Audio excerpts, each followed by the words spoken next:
Bonjour à toutes et à tous et bienvenue dans le 8e épisode de l'école des fanboys, un épisode réalisé une fois de plus avec le soutien du JT Geek qui on remercie et salue au passage notre ami Greg. Je suis Teddy, fondateur du site myteddyland.net et à ce propos je vous apporte une petite précision, c'est que suite à des petits soucis techniques, le site est à l'arrêt actuellement, mais il va redémarrer dans quelques jours, ne vous inquiétez pas. C'est aussi la raison pour laquelle j'utilise la 4G d'Orange aujourd'hui pour enregistrer cette émission. Je remercie Orange qui m'a confié 10 gigas. J'espère que ça va suffire. Normalement, oui. Et puis donc. Attends, Teddy, moi aussi je voulais en faire une. Alors je vends une Passat rouge avec 4 pneus et un volant à 3600 euros, prix à non débattre. D'accord. Voilà, on fait Ok. comme toi, on fait les annonces personnelles. Tout à fait. On aurait pu la faire à la fin aussi, mais bon, c'est pas grave. Comme ça, c'est Les vrai. frais de notaire sont inclus. Ça, on se démerde. Ah non, ça c'est dans recherche appartement, excuse. On passera par la Suisse. Voilà.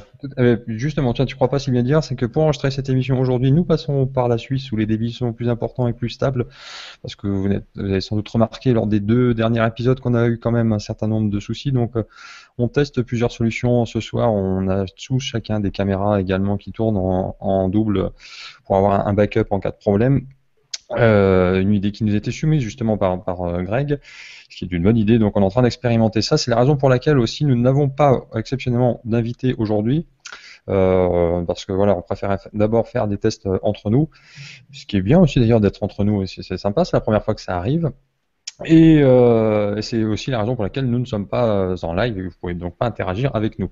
Alors, pour m'accompagner ce soir, eh bien, le reste de l'équipe, on parlait de la Suisse à l'instant, je vais faire un petit coucou à Sébastien Perrier, qui n'est donc plus Mister Apple, Mister Perrier désormais. Qu'est-ce qui se passe?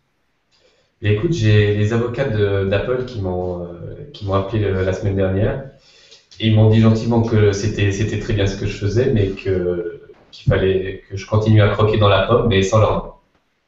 Bon. Bon, sinon tout va bien malgré tout. Tout va très bien. Je salue Swisscom qui me fournit les mégabits de ce soir. Donc Voilà. merci Swisscom. On les remercie parce que c'est aussi grâce à eux qu'on enregistre l'émission du coup, vu que c'est toi qui héberge. Et pour rendre honneur ce soir à Microsoft, je suis donc dans ma baignoire.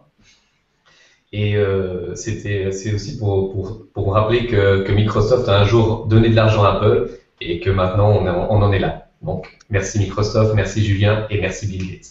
D'accord, merci Sébastien.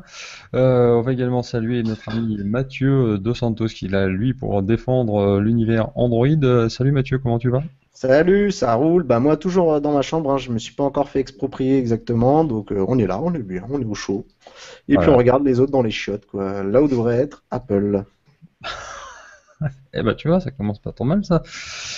Et donc le dernier intervenant de cette émission, celui qui a dû passer une excellente semaine, enfin surtout un très bon mardi, c'est notre ami Julien Debray. Salut Julien, comment ça va? Eh ben, bonjour à tous. Écoute, effectivement, une très bonne semaine, ma foi.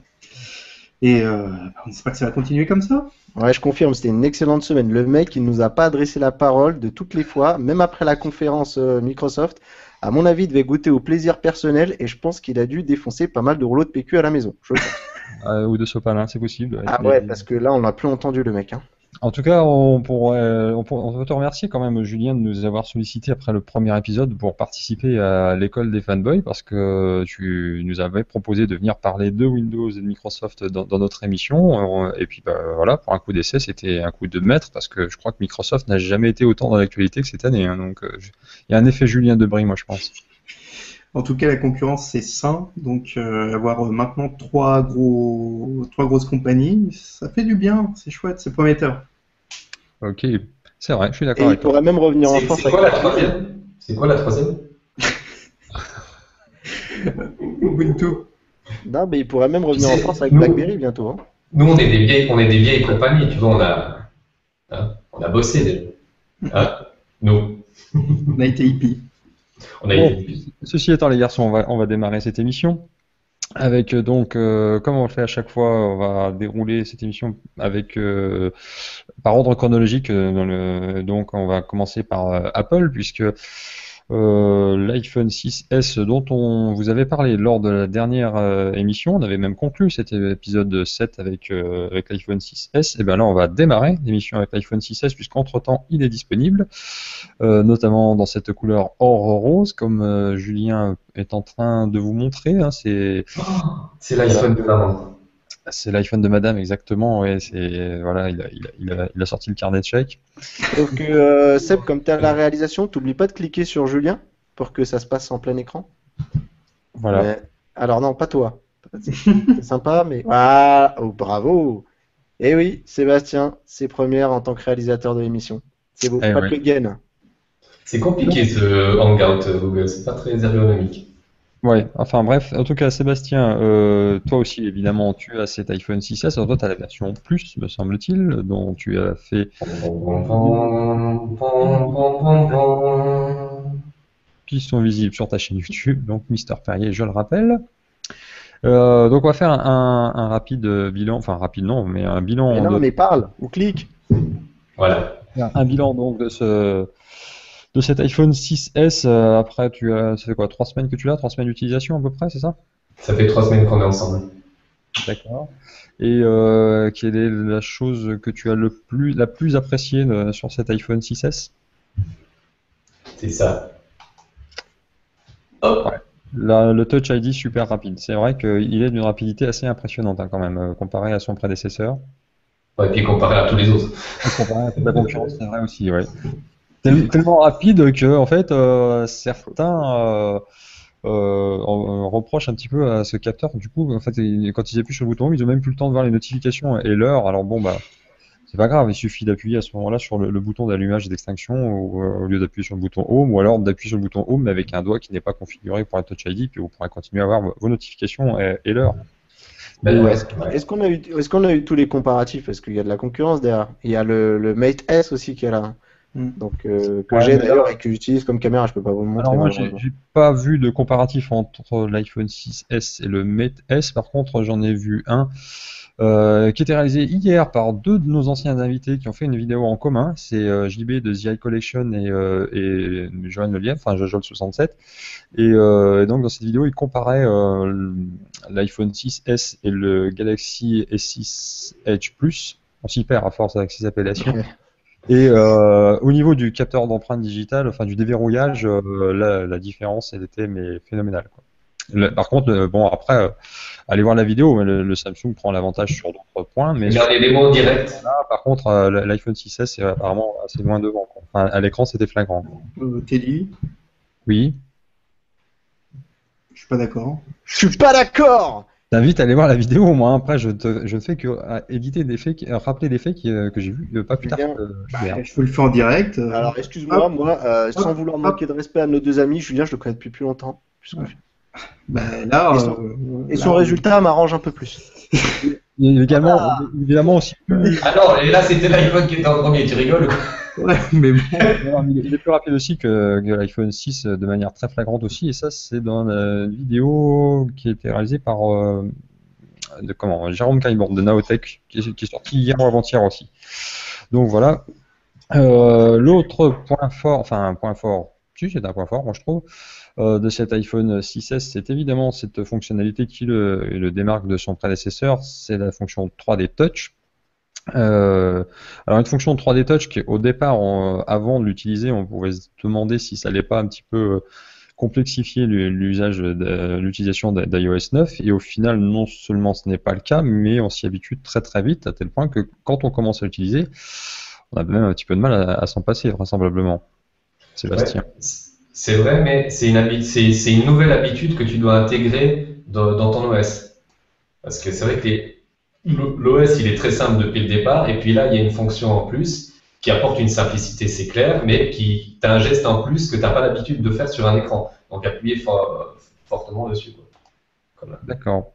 Alors donc il y a déjà quand même la plupart enfin pas la plupart, mais beaucoup de poids lourds au niveau application qui sont compatibles avec cette fonctionnalité. Je peux vous citer par exemple Twitter, Instagram, Shazam, Evernote, Dropbox, Pinterest, Runtastic. Donc visiblement tout le monde commence à y venir. Je pense que Facebook ne devrait pas trop tarder non plus. Et l'avantage de Touch ID, c'est qu'à l'usage, ça fait gagner du temps, même si c'est une seconde par-ci par-là, mais une seconde sur chaque application, à la fin, ça donne une expérience utilisateur qui est encore améliorée, alors qu'elle est déjà très bonne à la base sur iOS. Puis ça te fait gagner du temps, mais en même temps, ton écran habituel n'a pas changé. Donc, t'as pas un truc qui arrive et puis qui te gâche ton truc. Tu as juste une fonction en plus qui va être assez simple à utiliser. Puis dans les jeux aussi, c'est pas mal. J'ai testé 2-3 jeux. Ouais, il y en a quelques-uns. Il y en a pas encore la vidéo. Bah, c'est une dimension en plus au niveau du gameplay. D'accord, ouais. Vu qu'en plus, on n'a pas beaucoup de boutons sur un smartphone, je trouve que c'est une bonne fonctionnalité en plus. D'accord, ouais. Et Moi, où j'émets quelques réserves quand même, c'est que on dit que non, ça complexifie pas l'OS. Alors, faut voir à qui on parle. Vu que quand même l'iPhone, c'est quand même un appareil grand public. Je suis pas sûr que, entre guillemets, celle qu'on appelle Madame Michu et qui s'en prend plein la gueule à chaque fois qu'on évoque son nom, je suis pas totalement certain que Madame Michu, ça soit si user-friendly, si simple que ça à prendre en main, quoi. Parce qu'il y a quand même toute cette gestion de boutons, et justement le fait qu'on n'ait rien à l'écran pour évoquer cette option, c'est un peu comme la 4K qu'on doit aussi aller activer dans les fins fonds des paramètres. Ouais, non, ça, on va y revenir après ça. Mais en tout cas, pour moi, le fait que ça soit pas visible du premier coup, la question peut-être que j'ai à poser à Seb, c'est est-ce qu'il y a quand même un tuto de base, un truc quand tu découvres, tu allumes ton iPhone, qui te permet d'en apprendre un peu plus sur cette fonction? Ou en gros, tu es obligé de te taper la conf Apple obligatoirement pour comprendre que ça existe. Alors au démarrage, non, mais dans les paramètres, ouais, il y a quelque chose qui te l'explique. Après, bon, ça sautera pas forcément aux yeux, effectivement, de Madame Michu, mais elle s'en rendra compte le jour où elle va appuyer un peu plus fort pour X raison sur son écran. Et tu penses qu'elle va se dire, oh tiens, en fait, ils ont implémenté 3D Touch, c'est vrai, mais je vais voir. Non, elle va bien voir qu'il y a des interactions qui sont possibles et qui s'affichent. C'est pas non plus, il y a pas besoin de faire Saint-Cyr pour comprendre ça. Moi, je suis pas d'accord. Mais ce qui est bien, c'est quand tu appuies sur un icône qui n'a pas la fonction, ça va pas te faire une erreur ou un truc non plus. Tu vas juste voir que voilà, celui-ci n'est pas compatible. Ça te fait une petite vibration, justement avec le nouveau système de vibration qui est excellent. Et bien, ça va pas te faire une erreur ou un truc. Tu vas pas ouvrir un truc. Mais justement, comme c'est pas clair, Madame Michu, elle va le tenter sur des applis qui ne l'ont pas, et bizarrement, il n'y a rien qui va apparaître, et c'est pas très parlant. Je pense qu'il aurait fallu, tu sais, une espèce de vidéo démo quand tu démarres l'iPhone, avec un truc explicatif, parce que là, on parle de gens qui ont notre âge. Mais prenez des gens qui sont un peu plus âgés et qui sont pas technophiles et qui sont pas à l'aise avec la technologie. J'embrasse mes parents. Ça, je suis pas sûr que ça leur parle. Je sais pas ce que t'en penses, Julien. T'as l'air d'être d'accord. Je suis d'accord avec toi, mais simplement, 3D Touch, il faut le voir comme un plus, voilà, qui est apporté à l'OS. Et si tu le vois pas, ça t'empêche pas d'utiliser ton iPhone de manière très fonctionnelle. Jusqu'à présent, les iPhones n'avaient pas 3D Touch. Ça peut empêcher des millions d'utilisateurs de savoir utiliser un iPhone. Donc, c'est bien.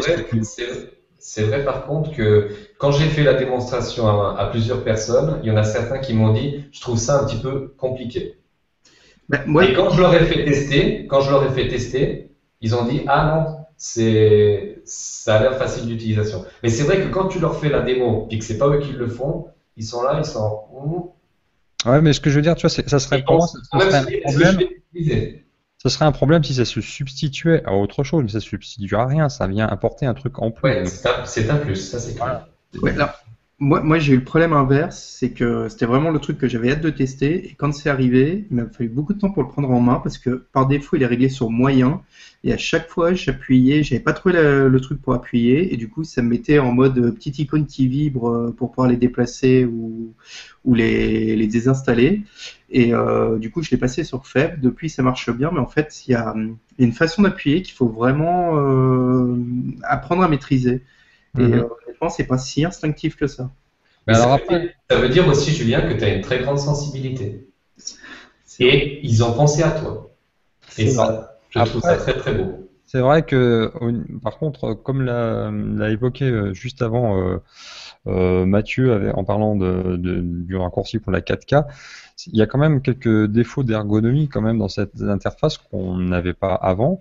Parce que par exemple, là, quand vous êtes dans la partie photo, vidéo, si vous filmez en Full HD et que vous voulez basculer en 4K, il faut sortir de l'application, aller dans les menus de réglage pour basculer en 4K et revenir. Enfin, c'est un truc que j'arrive pas à comprendre comment chez Apple on peut laisser passer des choses comme ça.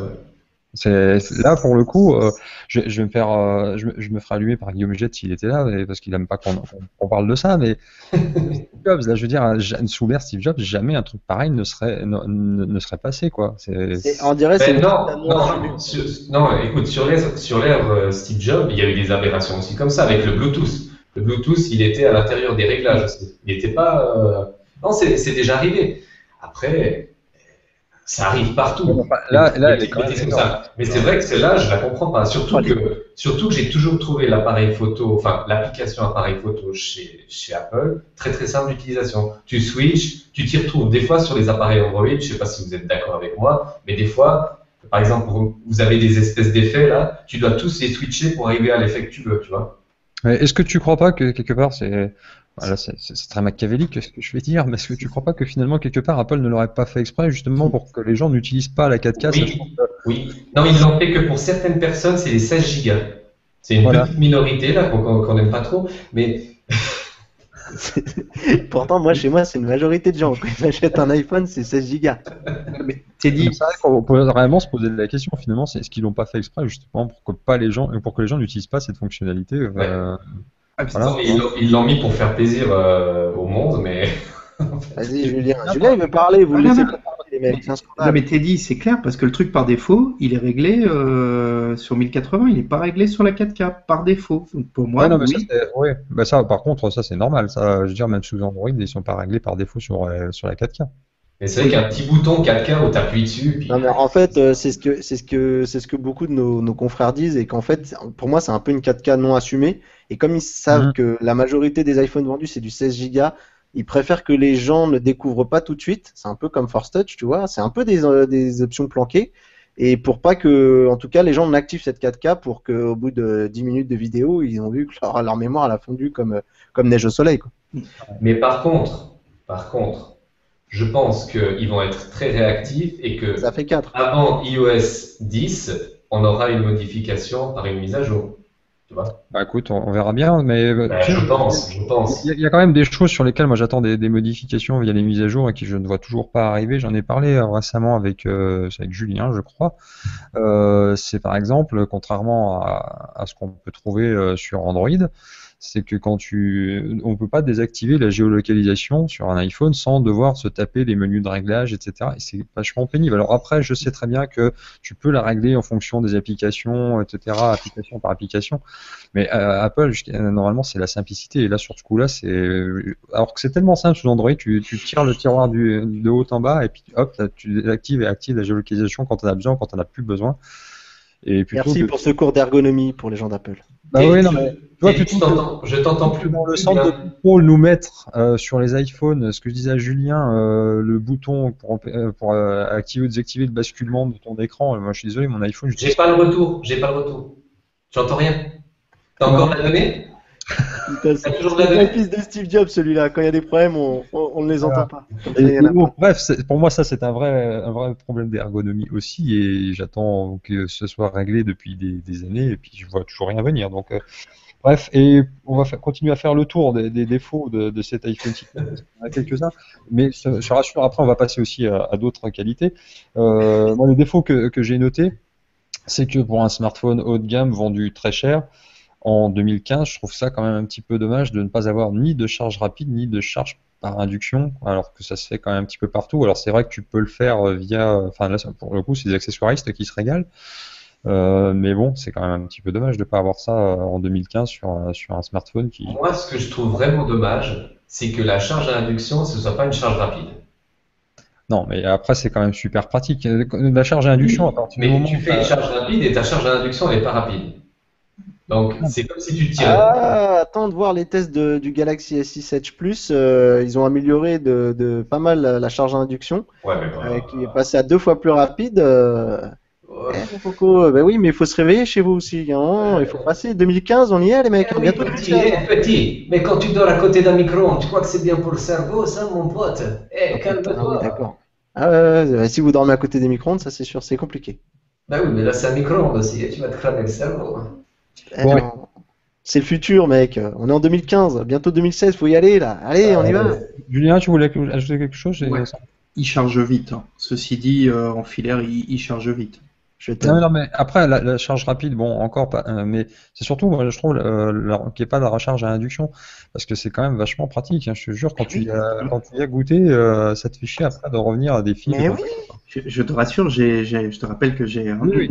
Voilà. Ah, Je te rappelle que On est Lumia, moi, on a les ça. Lumia le font. en fait, Julien, Et Julien, là, chez vous, là, qui a un chargeur à induction? Bah, déjà, tous ceux qui ont des Galaxy S6, enfin, tous ceux, il y en a Oui, un. mais est-ce qu'il l'a acheté, Julien? Tu l'as? Ouais, je l'ai. Tu l'as? Ah ouais, je Bon, l'ai. d'accord. Toi, t'es foutu. Non, mais Ensuite, c'était bien tenté, hein, Sébastien, mais désolé. Ah, mais et toi, Teddy, t'en as un? Bah, moi, pour l'instant, j'ai pas de smartphone qui soit compatible avec ça, mais de fait, c'est quelque chose que j'aimerais bien, quoi. Ouais, vraiment. Parce Ok. que tu vois, moi, il est souvent posé sur le bureau plutôt que d'avoir un câble qui traîne. J'en ai déjà plein des câbles. et surtout, si tu vas chez Ikea, c'est devenu une tendance, hein. Oui, en Plein de plus, meubles les câbles, tu peux. Putain, C'est mais vrai. même Ikea, ils sont en avance sur Apple. Mais bon, allez, Sébastien, tu vas te refaire parce que là maintenant, on va aborder les gros points positifs aussi de cet iPhone qui sont pas forcément ceux qu'on aurait imaginé. Enfin, en tout cas pour ceux qu'on va évoquer après. Là, on va en évoquer un qui est lui moins étonnant, c'est le fait que cet iPhone est extrêmement puissant.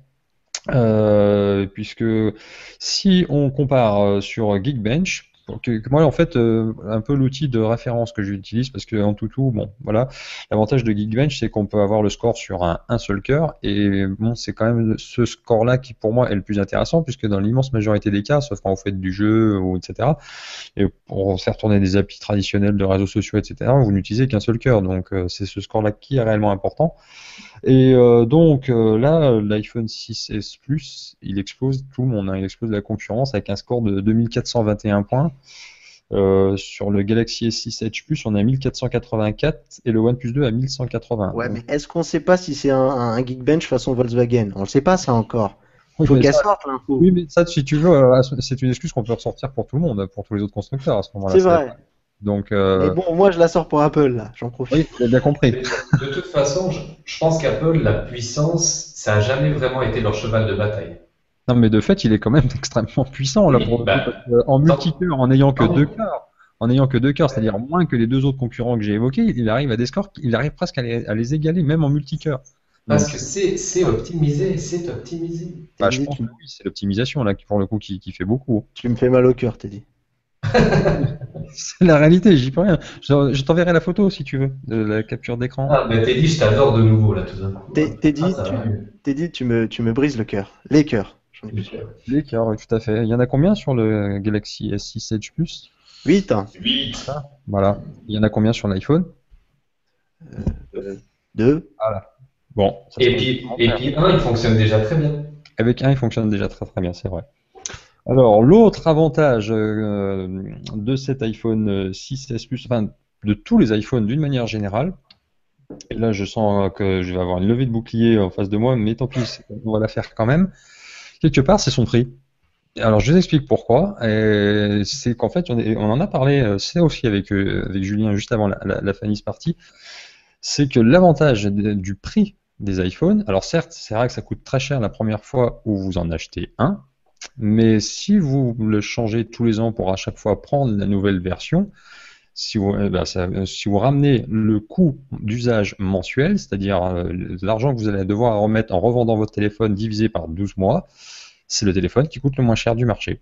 Aussi bizarre que ça puisse paraître. Donc, on va faire une petite démo très simple, c'est-à-dire qu'un iPhone qui coûte, allez, on va dire 700 € au prix de base, non 750, pardon, vous le revendrez sans aucun problème dans un an 600 €, c'est-à-dire que sur une année, il vous aura coûté 150 € à l'usage. Julien, tu te calmes là avec tes comme ça là à chaque fois, toutes les 2 secondes là. Oh. Et moi, c'est ce que je fais. Moi, c'est ce que je fais à chaque fois pour Attendez, prendre le S. je vais terminer pour qu'on comprenne bien. Le Galaxy S6 Edge qui est lui aussi sorti à 750 € à la base. Là, on est 6-7 mois après son lancement, on le trouve déjà en dessous de 500 € et quand il va arriver au bout d'un an de carrière, je pense qu'il sera même en dessous des 400 ou tout proche des 400. C'est-à-dire que ceux qui l'auront acheté, qui voudront le revendre au bout d'un an, le maximum qu'ils pourront tirer, c'est 400 s'ils s'en tirent bien. Ce qui veut dire qu'il aura perdu la moitié de sa valeur, donc à l'usage, il aura coûté 2 fois plus cher que l'iPhone. C'est un peu tiré par les cheveux, mais c'est une réalité. Mais c'est bien pour l'acheteur d'occasion, par contre. Oui, mais C'est-à-dire c'est-à-dire qu'il va que... payer moins cher. Oui, Mais mais... bon, la batterie sera foutue, donc c'est vrai que ça sert à rien. Non, mais ce que je veux dire par là, c'est que pour celui qui veut changer son iPhone tous les ans, et ils sont nombreux à le faire parmi les possesseurs d'iPhone. Ouais. Ça, c'est eh bien, parce que c'est nul. À chaque fois, il faut changer à chaque fois pour le prochain. C'est comme ça. non, Évidemment, non, il est déjà fatigué là, pareil. c'est juste parce que Un je... Galaxy non. S6, tu peux le garder 2 ans ou 3 ans. Arrête, tu veux que je te ressorte mon premier iPhone, le premier? Je te rappelle que moi j'ai un iPhone 5 qui a 3 ans et demi, donc c'est tout à fait faisable aussi avec un iPhone. Mais par exemple, Julien, il nous disait, donc pour son épouse, par exemple, l'iPhone qu'il a pris, ben, en fait c'est ce qu'il fait tous les ans. En fait, pour son épouse, il change d'iPhone tous les ans et ça ne lui coûte que 150 € tous les ans. Donc moins cher que s'il prenait n'importe quel autre téléphone finalement. Ouais. Alors, mais je tiens à dire, ça c'est normal. Ça c'est parce qu'aussi il y en a qu'un nouveau sur le marché. Le Galaxy S6, il doit faire face à des concurrents. On joue pas sur les mêmes principes. Donc, quand tu Mais vois des que concurrents moins chers. C'est pas Oui, des mais concurrents. c'est aussi parce que Apple, alors on va dire, c'est un peu contradictoire ce que je vais dire, mais si on a ce phénomène-là, c'est aussi parce qu'Apple, pendant toute l'année de commercialisation de son iPhone, ne baisse jamais le prix.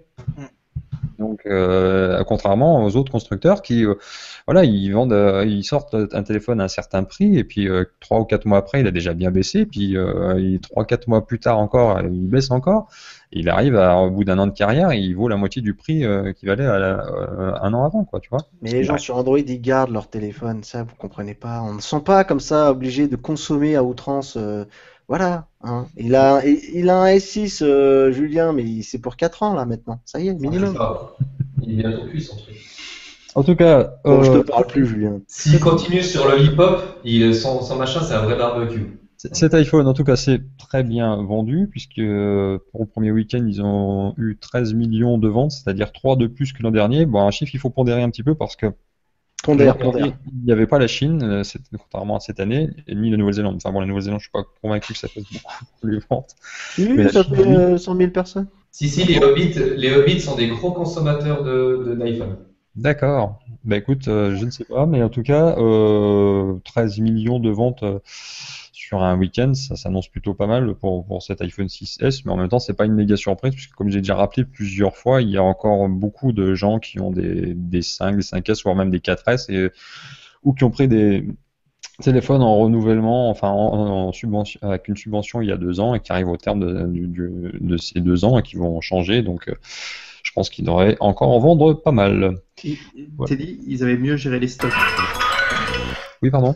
Ils avaient mieux géré les stocks aussi. Oui, c'est vrai aussi. Bon, bref, la petite sonnerie a retenti, donc il est venu l'heure de basculer sur l'univers Google. Donc Google qui, le 29 septembre dernier, a organisé une conférence où il y a beaucoup de nouveaux produits qui ont été présentés. On va commencer donc par les nouveaux Nexus, donc le Nexus 5X qui vient remplacer le Nexus 5, qui datait d'il y a 2 ans déjà, qui est donc toujours fait par LG. Est-ce que tu peux nous dire, Mathieu, sur ce LG 5X? Bah, en fait, le Nexus 5X, c'est bizarre parce qu'il y avait une énorme attente sur ce téléphone, parce que bon, du coup, on a bien su que le Nexus 6, il avait été un petit peu boudé parce que c'était un format mastoc, hein. On se rappelle, c'était Motorola qui était aux commandes et qui avait fait un format de 6 pouces.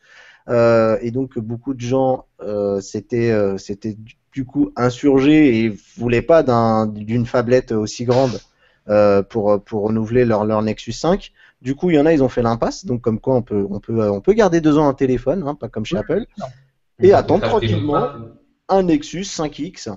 Dont Google a refait confiance à LG pour construire ce téléphone. Ils il est plutôt bien spéqué. On avait dit qu'on arrêterait un peu de reciter les specs les unes derrière les autres pour gagner du temps et de la fluidité dans le débat.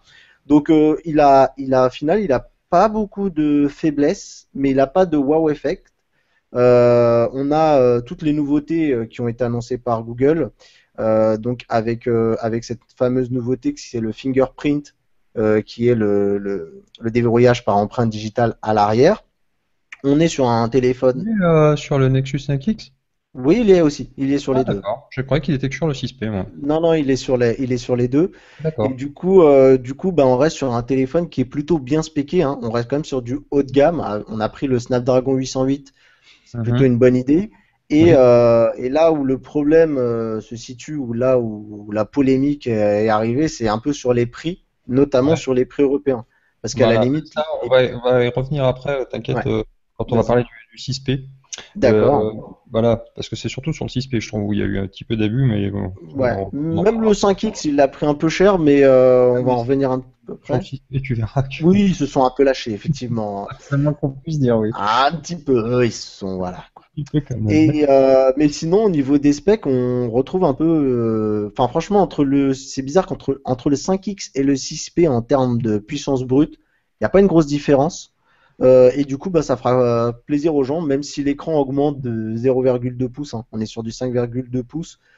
Il y en a qui déploreront peut-être qu'il y a que 2 Go de RAM au lieu de 3, Mhm. malheureusement. Mais si tu regardes bien le téléphone en lui-même, il n'a pas beaucoup de points faibles, Il a, notamment la il batterie. a un de point faible, mais enfin, pour moi, c'était un point faible, mais qui a toujours été le cas sur les Nexus, et qui est le cas sur maintenant, malheureusement, la plupart des téléphones de gamme, s'il n'a pas de carte SD. Enfin, on Oui, peut il pas n'a être pas de Android. slot SD, ouais. Ouais. Voilà. Et pourtant, les rumeurs laissaient présager peut-être un retour Ouais. pour les slots SD et ça s'est pas confirmé malheureusement. Donc, il reste sur cette volonté de ne Ouais. pas en mettre. Et Bah, je je pense, crois malheureusement que tout ce qui est les slots SD et les batteries amovibles, il va falloir qu'on en fasse le deuil parce que visiblement, enfin, oui, non, je vois Julien qui hoche de la tête, mais en dehors des Windows Phone, on va dire ça comme ça, mais on va dire que ah, je suis pas totalement d'accord parce qu'il reste des constructeurs. Regarde le LG G4 oui, beaucoup de constructeurs chinois qui continuent à le faire, mais je parle et le LG G4 aussi. T'as et le le LG LG G4. G4, mais il est un peu seul hein, maintenant dans les constructeurs, je dirais plus traditionnels, c'est quasiment les derniers hein, Je suis finalement. d'accord, effectivement, ça descend, mais il y a quand même cette possibilité. Hein. Chez Ouais, ouais. Sony, chez Et Sony, Les batteries sont pas amovibles. Il a oui, fait c'est pas amovible, mais il y a des slots SD. ouais. Oui, voilà, mais moi je te parle, le couple à la fois slot SD plus batterie amovible, c'est quand même devenu très rare d'avoir les deux. Donc, ce Nexus 5X, donc sera disponible en précommande le 19, donc c'est dans quelques jours, au prix de 479 € chez nous. Effectivement, c'est C'est là où ça fait grincer un peu des dents. ouais, mais comme je te disais tout à l'heure, moi le prix du 5X me choque moins que celui du 6P parce que comme tu l'as dit juste avant, au vu des specs qu'il a en même temps à 479 €, c'est pas du vol non plus, quoi. Ouais, mais beaucoup de fans d'Android restent encore sur l'époque du Nexus 5 de Oui, LG qui était vendu, je crois, à un peu moins de 400 euros. Un peu moins de. Si, c'était ça, non? C'était 300 euros, oui. je crois, les prix Bah de ouais, départ. pour ça, il faut aller aux États-Unis maintenant. Oui, et puis faut pas oublier qu'on vit dans un monde qui est perturbé en ce moment, et notamment par les devises, l'euro-dollar. Ça, malheureusement, Oui, enfin, ça comme je te dis, répercute. on va y revenir après, ça, sur ce sujet-là. Après le 6P, tu verras qu'elle a aussi bon dos, hein, quand même. Oui, alors je vois que tu es beaucoup centré sur le 6P, mais je pense que ça aussi explique pour le 5X. Ça explique aussi pour le 5X et ça explique des futures stratégies mises en place par Google. Alors elles plaisent ou elles plaisent pas, mais il y a ça aussi. Tu verras après où je vais en venir, vraiment. D'accord. Mais puisque t'en parles, on va y passer du coup au 6P, à moins que tu aies encore quelque chose à dire sur le 5X. Non, du tout. Je pense que c'est quand même un bon choix. Le 5X pour ceux qui veulent rester sur du pur stock et voilà, c'est une bonne continuité par rapport au Nexus 5 tout court. Voilà, on peut préciser aussi, sans rentrer trop dans les specs, que c'est donc comme sur le 6P d'ailleurs, les deux ont l'USB-C, hein, donc ça commence à se Ouais. généraliser Et sur les ils ont un excellent capteur photo, tous les deux, juste pour que même, après tu je puisses crois, faire. à l'avant. Pardon? À l'avant, c'est le même sur l'un et sur l'autre, je crois, hein, De mémoire, je crois que c'est le même. Ouais, Voilà. tout à fait. Et par contre, ce qui est bien, c'est notamment la taille des capteurs qui font 1,55 de micropixels. Et c'est au-delà de l'iPhone 6 et de l'iPhone 6S et de l'iPhone 6S Plus qui est 1,12. Alors, je vais pas trop rentrer dans la technique, mais effectivement, les pixels sont plus gros, donc ils devraient capter plus de lumière et plus de détails. Et je crois qu'ils ont déjà été très très bien accueillis par les spécialistes de la photo. Il a été, Mais je crois il a qu'il été déjà. est dans le tiercé, je crois, maintenant. Voilà, Donc, voilà, tout à fait. Il y a Sony qui est revenu un peu à la charge avec son Z5, il- mais il était dans le trio de tête il y a peu. voilà. Et il faut savoir que l'iPhone est derrière ce trio-là. Faut préciser. Toc, voilà. Voilà, qui a longtemps Pardon. été quand même un leader au niveau photo. Alors, attends, juste parenthèse par rapport à ça, avant que tous les fanboys d'Apple nous tombent dessus, l'appareil photo du 6S reste très bon, hein, Il puisqu'il est reste très bon, mais il mais reste surtout simplement, très ce qui est derrière en aussi. place chez Android, ça a beaucoup progressé cette année et bah, il est dépassé, ils se font dépasser maintenant, Apple. Voilà, Et il reste Voilà. derrière. la vidéo de 4K est excellente. Par contre, voilà, en vidéo 4K, il est excellent. D'accord. Avec- Si vous savez l'activer dans les paramètres. Précision importante. Donc, sur le 5X, je crois qu'on a fait le tour. Donc, on Ouais, tout va à fait. du 6P. Donc, Huawei est donc le constructeur de ce Nexus 6P. Un chinois, une première. Voilà, c'est ce que j'allais dire. Google continue de faire tourner au niveau des constructeurs, et pour la première fois, c'est un constructeur chinois, ce qui est relativement étonnant finalement, puisque les services Google étant interdits en Chine, j'imagine qu'il n'y sera donc pas commercialisé. Je sais pas si tu as des infos à ce Alors, niveau.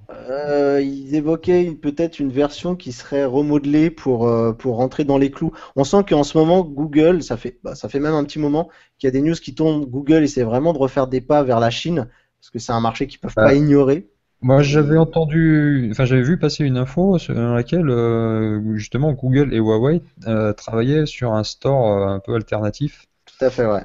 Voilà, donc, En tout cas, entre guillemets, dans les couloirs, ils se parlent. Ils se parlent avec la Chine. Google ne peut pas ignorer ce marché. Ils vont peut-être devoir faire un Google adapté, un Google ou moins Big Brother, j'ai mhm. envie de dire. Ce qui les arrange pas, parce qu'en fait, au final, on sait très bien que leur fonds de commerce, c'est la récolte de données. Malgré tout, c'est un marché qu'ils peuvent vraiment pas ignorer. Et du coup, bon, bah, il va falloir qu'ils s'adaptent. Et je pense que déjà, le premier pas d'offrir à Huawei la possibilité de faire un Nexus, c'était déjà d'une mérité pour ce constructeur qui le mérite en ce moment, parce il fait de très bons produits. Alors, même si on Et peut. puis après, pour eux, pour Huawei, ça peut aussi être l'occasion de, entre guillemets, redorer leur blason aux États-Unis, parce que je crois qu'ils n'ont pas, ouais, comme tu disais, par rapport à. Exactement. Il y a eu pas mal de scandales, ouais, sur tout ce qui est télécommunications, parce qu'on sait qu'en fait, Huawei, à la base, avant d'être un constructeur de mobile, c'est un gros des télécoms. Et Hmm. ils ont tout ce qui est, pour ceux qui se connaissent un peu en réseau, tout ce qui est, voilà, switch, routeur, etc. Et il semblerait qu'il y ait des mouchards dans les appareils. Enfin, ça n'a pas été prouvé, hein. J'en ai discuté avec les gens de chez Huawei France, qui me disaient que ça n'a pas été prouvé, que même apparemment les États-Unis ont dû s'excuser pour les fausses accusations. Je ne sais pas si c'est vrai ou c'est pas vrai. Preuve en est que, en tout cas, ça a impacté l'image de ce constructeur qui a jamais décollé aux US à cause de ça. Voilà, donc ça ne pourrait pas leur faire de mal, du coup, d'avoir fait un Nexus donc qui est tout en aluminium. Tout à fait, ouais. On retrouve le savoir-faire du constructeur qu'on retrouve depuis. Et je suis désolé, je filme avec le Mate S, mais je vous l'aurais remontré. En tout cas, Mhm. voilà, il est très beau. On voit qu'ils ont en ce moment, ils ont un vrai savoir-faire dans le design et dans la conception et dans les finitions. Ouais, Donc, et là, on a un écran de 5,7 pouces et pas encore sur du exactement. 6. En QHD, là, en Quad HD. Ouais, tout à fait. Par contre, Avec le grand cul. enfin, oui, ce que je trouve dommage un petit peu, par contre, au niveau du design, c'est qu'il y a cette bande noire en haut qui intègre donc le capteur photo et qui est plus épaisse finalement que le reste du téléphone, ce qui lui donne un effet qu'on a qualifié avec Julien, nous, un petit peu de scanette d'hypermarché. La douchette. La douchette. Et dis donc, ça discute pendant qu'on n'est pas là, à nouveau. Ouais, qu'est-ce qui se passe?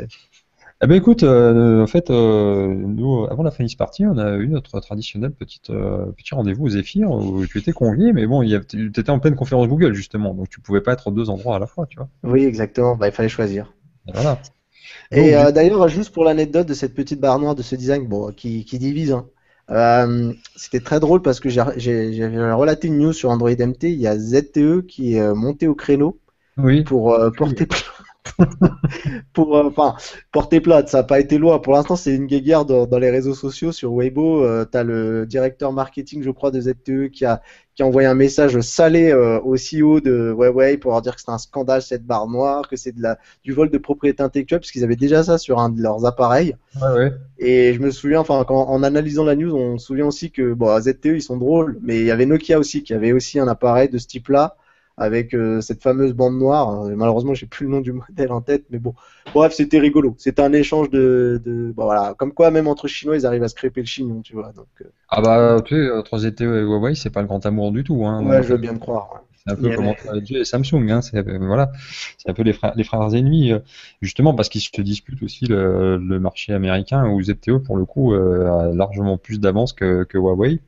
C'est par contre l'inverse en Chine, hein, qui a un marché beaucoup plus important. Donc finalement, pour l'instant, c'est plutôt Huawei qui tire les Et je marrons pense du que Huawei a encore l'avantage aussi en Europe Oui, par rapport à bah, ZTE, oui, qui bah, quasiment inexiste. le cœur, enfin, le cœur de la gamme, pas le cœur de la gamme, mais le haut de gamme, pardon, de ZTE, la partie la plus intéressante, c'est-à-dire la gamme Nubia, elle n'est pas importée donc en Europe. Donc forcément, c'est dommage, quoi. Nous, on importe que les modèles qui sont les moins intéressants. Donc bon, bref. Concernant ce Nexus 6P, lui, il a la charge rapide, mais pas par induction. Ça, Non, ça, ils ont dû l'abandonner. Je pense que c'est dû au métal, hein, j'imagine. en Alors gros. après, Google, ils ont annoncé que c'était avec l'USB type C, il n'y a pas besoin, mais bon, ça a été un peu pourri comme excuse en fait. Et pour conclure avec ce Nexus 6P, donc on va aborder le sujet qui fâche, c'est-à-dire le prix. Parce que si on fait la conversion, alors les prix on va les donner, hein, c'est 649 euros en 32 Go, 699 en 64 Go et 799 en 128 Go. Bon, pour du haut de gamme, si on compare Apple par exemple, ça reste en dessous, mais c'est pas ça le problème. Le problème, c'est que si vous regardez les prix aux États-Unis, alors certes, faut pas oublier qu'aux États-Unis, les prix sont toujours affichés hors taxe. Ok, on rajoute la TVA. Et vous faites la conversion au cours actuel donc de l'euro, même si effectivement la parité euro-dollar n'est pas vraiment en notre faveur, ça n'empêche qu'il y a quand même encore, même en enlevant en rajoutant la TVA, ça fait encore plus de 110 euros d'écart par modèle. Donc là, ça commence à faire un peu beaucoup, quoi. Quand on reprochait à Apple d'avoir augmenté les siens de 50, et là c'est encore plus du double là, pour Google, la marche qui se font là sur le dos des Européens, quoi. Bah, on sent que l'année est difficile. Moi, je trouve que la parité euro-dollar, elle a bon dos, quoi, à un moment donné. Non, ouais, elle a bon dos, mais enfin, je sais pas. En ce moment, c'est vrai qu'on vit dans une Europe qui est un peu qui tremble. On a eu les histoires avec la Grèce, on a plein de choses de l'actualité qui fait que la monnaie de l'euro, enfin, en ce moment, ça se crêpe le chignon. Je sais pas si vous voyez avec les histoires des réfugiés et tout ça. Tout ça, ça peut avoir un impact sur la bourse et j'ai envie de dire qu'il y a un effet d'anticipation. Oui, non, Euh, mais tous les constructeurs l'ont toujours fait, de se protéger à Ah bah, l'avance. je peux te dire que Apple, euro ou pas euro difficile, eux, ils ont toujours anticipé, toujours. Oui, C'est clair. oh non, mais je te rassure, les autres aussi. Nous, on essaye de survivre, Les mais constructeurs sont pas plus bêtes les uns que les autres. Ouais, ils tous se protègent de ça, des variations de cours. Mais là, c'est plus de la protection. Là, je dirais 110 euros par modèle. Là, putain, l'euro, il peut varier hein, sur l'année à venir. Ils sont tranquilles. Ouais, déjà que tes données sont pas protégées, en plus. il y a plusieurs possibilités. Alors, il y en a qui parlent j'écoutais le rendez-vous tech d'ailleurs Cassim qui participait à ce rendez-vous tech là évoquait un point important aussi, c'est que les produits en Europe ils sont garantis 2 ans, quand aux États-Unis ils le sont qu'1 an et même Oui. ailleurs dans le monde. Mais là encore, c'est valable pour tous les constructeurs. Il y a aussi dans les tuyaux une certaine stratégie où apparemment ils voudraient peut-être les vendre en magasin et peut-être chez les opérateurs. Donc ça impliquerait également des coûts. En tout ça derrière, ça impliquerait des coûts de marketing, etc. Oui, il y a malheureusement. Mais ça, c'est parce que les gens de chez Google, ils n'ont pas regardé Cache Investigation, ils auraient vu comment il faut faire. Voilà. C'est vrai, Il faut mais leur tu sais, présenter l'île du C, mon rôle, qui comprennent ouais, comment ça fonctionne. ou Sundar Pichai, il aurait appelé Tim Cook et de temps trois mouvements, il lui aurait expliqué comment ça marche, bien sûr, je me doute pas. Non, effectivement, c'est pas très compréhensible cette augmentation aussi grosse de prix. Si vous allez aux États-Unis et que vous voulez un Nexus, profitez-en Ah là-bas. oui, là, ça vaut vraiment le coup, là, hein, Ça vaut vraiment le coup. Euh, Il y a aussi un truc que je me faisais comme réflexion, c'est qu'on se demande si la gamme Nexus est pas en train de perdre son intérêt et je commence même à me demander si un jour Google va pas l'abandonner. Si autant HTC quand ils ont sorti, alors à l'époque en 2010, si je dis pas de bêtises, le Nexus One était annoncé et que c'était intéressant d'avoir ce type d'appareil parce qu'il y avait vraiment de tout et de n'importe quoi avec Android. Et à une époque, il fallait vraiment montrer la voie et que c'était pas possible. Android prenait trop cher en termes d'image à cause de ce que faisaient pas mal de constructeurs. Aujourd'hui, ça devient de moins en moins le cas. On a des téléphones d'excellente qualité. Tu l'as dit toi-même, Teddy. À moins de 200 euros, on peut même proposer des appareils qui sont super chouettes. Je pense à l'Idol 3, je pense au tout à fait. Arcos Diamond 6, 60, pardon. Il y a vraiment c'est vraiment de mieux en mieux. Et je me demande si aujourd'hui, Faut qu'on Google. avance, hein, quand même, Mathieu, parce qu'il va te rester 4 minutes après pour faire le reste, ça va être chaud, hein. D'accord. En tout cas, je pense qu'il y a une vraie réflexion sur l'utilité de cette gamme Nexus, ou du moins sur l'utilité de faire en sorte de vouloir l'adopter à tout le monde via des prix agressifs, parce que aujourd'hui, il y a de la qualité à côté chez la concurrence. Et que Ouais. comme peut-être pas chez Microsoft, ils ont peut-être pas envie de s'embrouiller avec les. Après, donc, pour conclure sur cette gamme Nexus, on va dire que l'intérêt surtout, c'est que ça permet d'avoir une expérience Android pure, d'avoir accès aux mises à jour ce qui est quand même le principal point faible des smartphones pardon, sous Android, hein, ces fameuses mises à jour et la fragmentation, même si c'est pas forcément que de la faute de Google là pour le coup. Et puis bon après, juste pour conclure vraiment là-dessus, rappeler quand même que, parce que moi j'en ai eu un à l'époque, c'était le Galaxy Nexus, c'était le Nexus qui a été fait par Samsung. Les premiers Nexus, c'était pas du tout des téléphones bon marché. Ils le sont devenus avec le 4 et le 5, mais avant, c'était des téléphones qui coûtaient aussi cher que leurs concurrents. Donc, ils ont peut-être voulu faire un coup marketing avec le 4 qu'ils ont répercuté sur le 5, mais Non, mais puis du coup, ils se fâcheront plus avec leurs partenaires. voilà, peut-être ça aussi. Le prix. Donc, le prix- ce n'est pas la seule chose qu'a présenté évidemment Google au cours de cette conférence. Ils ont également présenté une tablette qu'ils ont appelée Pixel C. Exactement. En aluminium, là encore, avec de l'USB Type C, encore de la charge rapide, qui est la première tablette fabriquée entièrement par Google, qui, moi, je trouve, finalement, vient. Alors, moi, j'ai vu pas mal dans les médias qu'elle était confrontée, enfin, opposée à l'iPad Pro et à la Surface. Moi, je trouve que c'est pas du tout le même produit, c'est juste la remplaçante de la Nexus 10, finalement, auquel on peut adjoindre un clavier, mais c'est juste une tablette normale. Elle a rien. J'ai pas bien compris pourquoi on voulait la comparer à une Surface. Tu vois, mis à part le design, parce que c'est vrai qu'elle ressemble à une Surface, mais c'est quand même pas le même produit. Non, c'est pas le même produit, mais je pense que Google, là, il vise le segment du pro, parce que le tarif est un peu prohibitif. Si tu regardes Peut-être au bien, niveau du tarif, mais enfin, quand je disais que je comprenais pas trop la comparaison avec un iPad Pro, c'est qu'on est quand même pas du tout sur la même taille d'écran, ça n'a rien à voir. non, on n'est pas sur la même taille d'écran, mais après, il n'y a pas un standard qui définit une taille plus qu'une autre. Je pense que ça, tu vois, tu files ça à un commercial qui doit se trimballer avec un truc à la main. Je pense qu'il préfère avoir un truc de 10 pouces qu'un truc de 12 pouces, entre toi et moi. Non, je vais Ça reformuler dépend la du question segment. autrement. Pour moi, je ne vois pas de différence entre cette Pixel C et une tablette classique sous Android. Oui. Le Mais constructeur, elle a rien touché. elle a inspiré cette tablette? Non, Elle elle a a pas inspiré? touché, donc Elle a inspiré. Alors elle a après, inspiré un écran 10 pouces, moi c'est une tablette normale, quoi. Elle a non, mais rien. après, oui, après, faut dire ce qu'il y a, hein. Si vous regardez bien, elle a quand même été vite torchée dans la conférence. Comme quoi, preuve, ils avaient peu de choses à montrer. Ah oui? Si ce n'est que, tu sais, ils suivent. Alors avant, c'était des Chromebooks qui s'appelaient les Chromebook Pixel. Là, bizarrement, Google a envoyé un signal très fort en disant que pratiquement que le Chromebook n'était pas mort, mais pas loin. Nous, dans le monde Android, on s'imagine qu'il y aura une fusion des deux OS. Moi, personnellement, je pense que Android à lui seul suffit pour pouvoir être un OS. Il y a encore du travail, hein. Attention, je parle de ça de vision à long terme, hein. Mais enfin, pour moi, Android, c'est ce qui se rapproche le plus d'un PC sous Linux, avec les bureaux virtuels, avec il y a pas mal de philosophie Et c'est ça, moi, dans laquelle je me retrouvais plus par rapport à un PC, par rapport à un produit sous iOS, parce que j'ai eu un iPad et j'ai eu un iPhone, et c'est ça que je retrouve pas. Et moi, je suis très informaticien dans mon profil, et du coup, je pense qu'avec des améliorations, et notamment avec la gestion du clavier, il y a moyen de transformer Android en véritable OS et d'un jour de voir arriver des machines qui pourraient concurrencer un PC sous Windows, voire un PC Ouais, sous mais Mac, alors, sous Mac OS. ouais, peut-être, mais alors je vais te dire une chose. T'as dit quoi, un PC sous Mac? Non, ça existe Mac sur OS. Internet. Je vais lui faire un reproche quand même à ce clavier. Et le reproche, il est valable également pour l'iPad Pro, hein. Là, à ce niveau-là, il n'y en a pas un pour rattraper l'autre. C'est que je trouve ça un petit peu dommage quand même de proposer des claviers sans trackpad.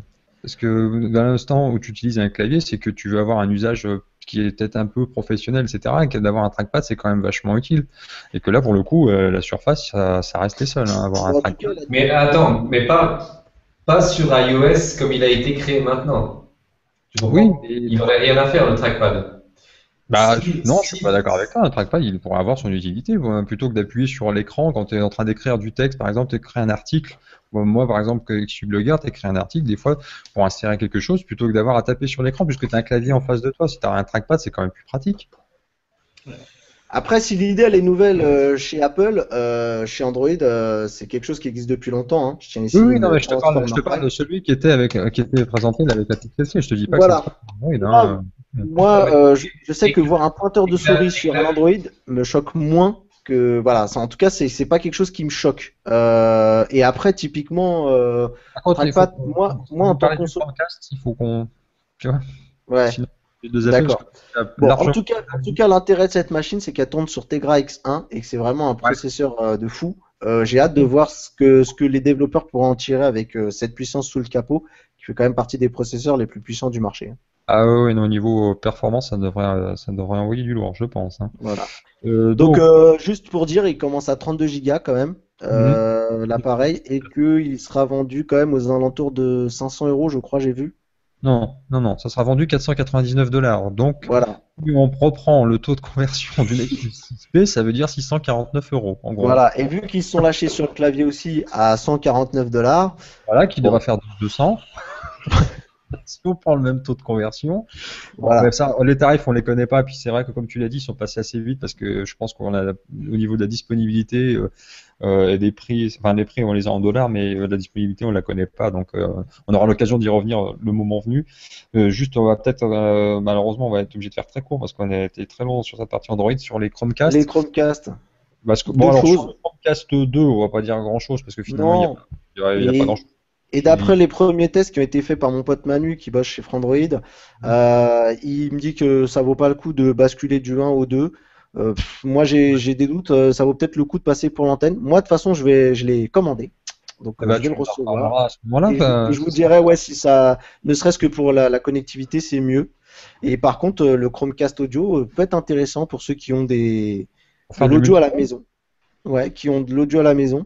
Et notamment de bonnes enceintes. Moi, je sais que, tu vois, souvent, on garde les vieilles enceintes de nos parents qui avaient des super sons. Voilà, moi, mon père, il avait un truc, j'ai oublié la marque malheureusement, mais c'était du super bon son.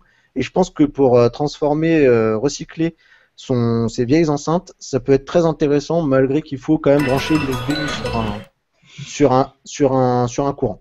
Voilà, sur le Mhm. courant. Voilà. Voilà, ça permet de faire du multi-room Pour pas cher.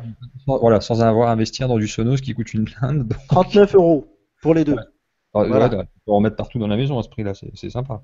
Voilà, voilà. Et pour juste conclure sur le Chromecast 2, voilà, c'est pas vraiment concurrent de l'Apple TV parce que c'est pas tout à fait la même chose. Enfin, par rapport au premier éventuellement, mais par rapport au nouveau modèle d'Apple TV là, où les applications vont être en natif sur le boîtier, ça diffère quand même, et on aura l'occasion d'y revenir Non, parce pour que ça, il y a la Nvidia Shield TV pour ça, les mecs. Avec voilà. le Ah, X1. mais on va y revenir dans une prochaine émission quand l'Apple TV sortira.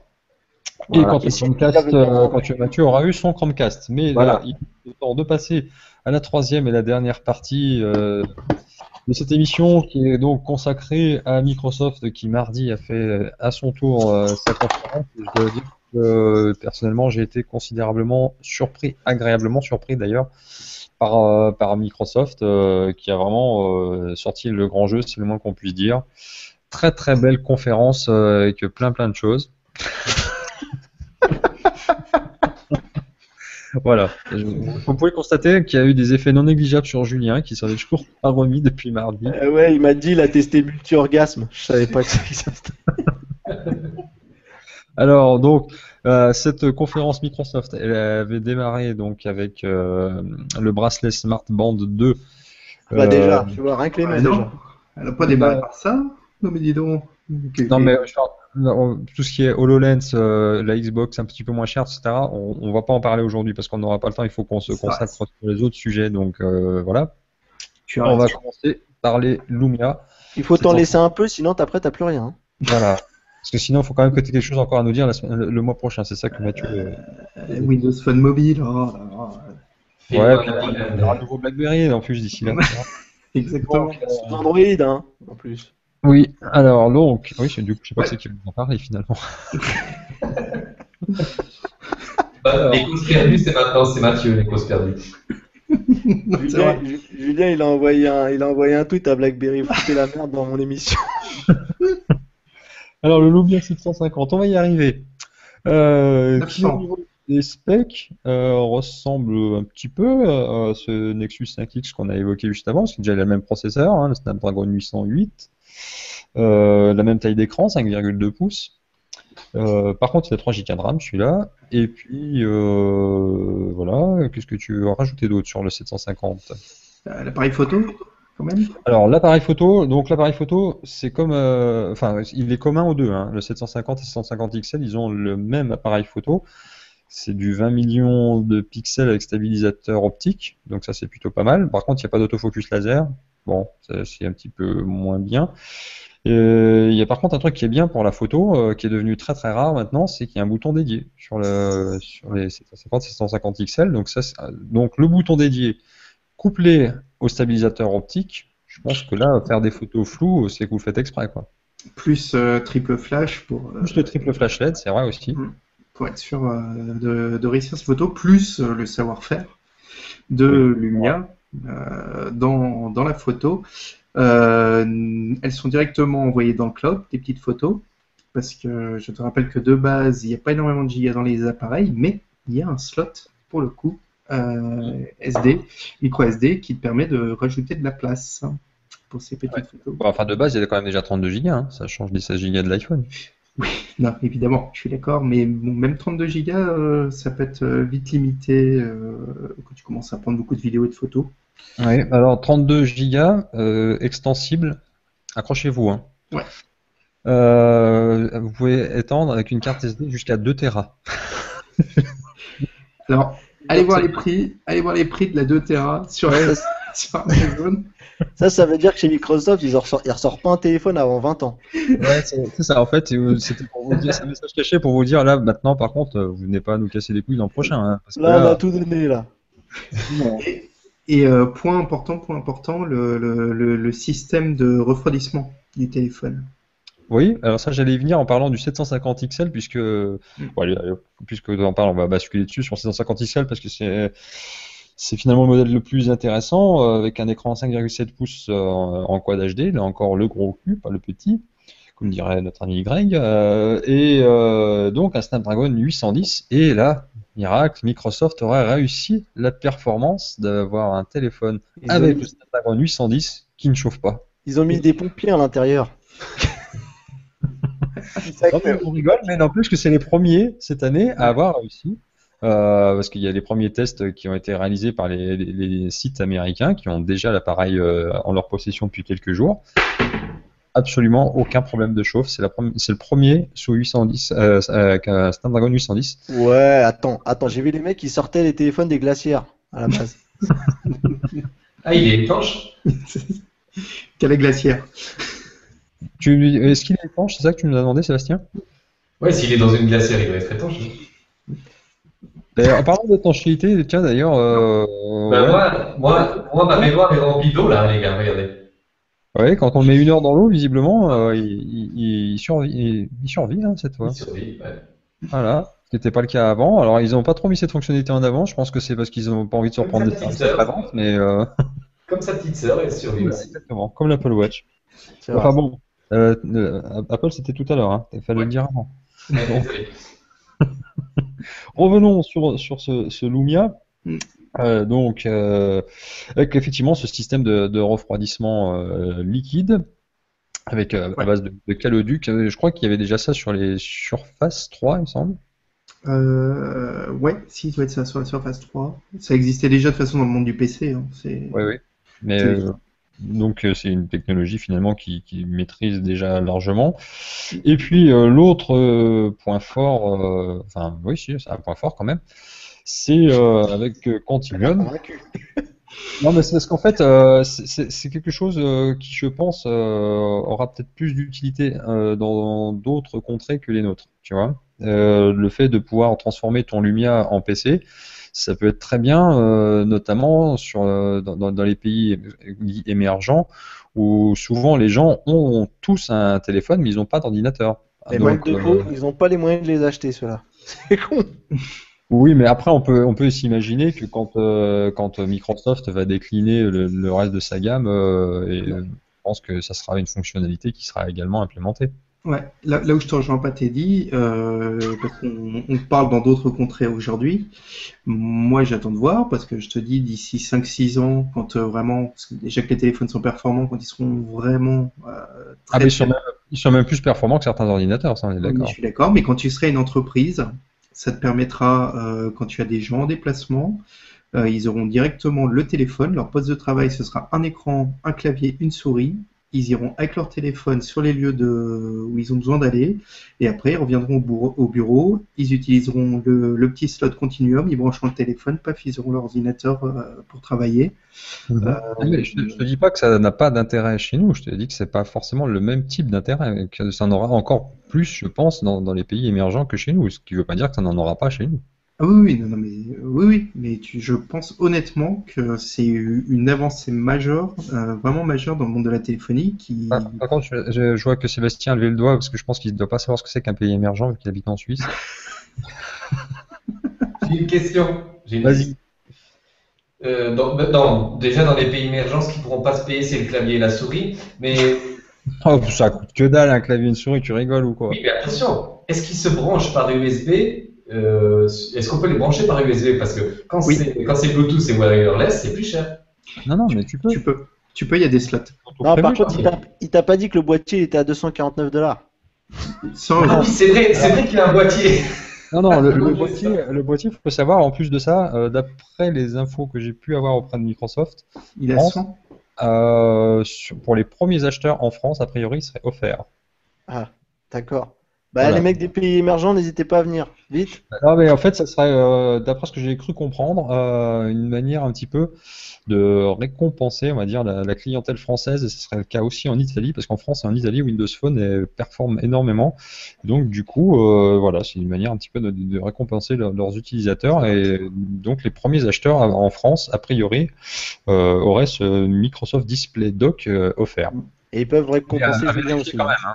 Comment? Ils peuvent récompenser Julien aussi. Hein. Oui, c'est vrai. Attends, il fait beaucoup pour leur notoriété quand même. Mais c'est de moins en moins dur.